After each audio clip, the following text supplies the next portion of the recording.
فسقى لهما، كلنا عارفين القصة. تمام. ثم تولى إلى الظل ودعا الدعوة الجميلة قوي: ربي إني لما أنزلت إلي من خير فقير. ودي دعوة كل واحد عايز يتجوز سواء شاب أو بنت أقول له احرص على الدعوة لا دي. قولها لنا تاني عشان في كتير عايزين يتجوزوا. دي دعوة القرآن الكريم: ربي إني لما أنزلت إلي من خير فقير. يعني إيه الجملة دي؟ يعني إيه الدعوة أصلا؟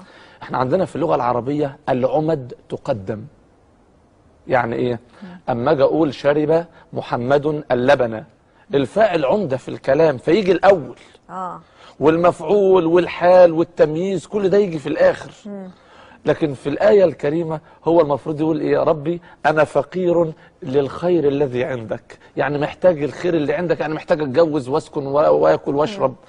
لكنه ربي إني لما أنزلت إلي من خير، قدم خير ربنا الأول على فقره هو.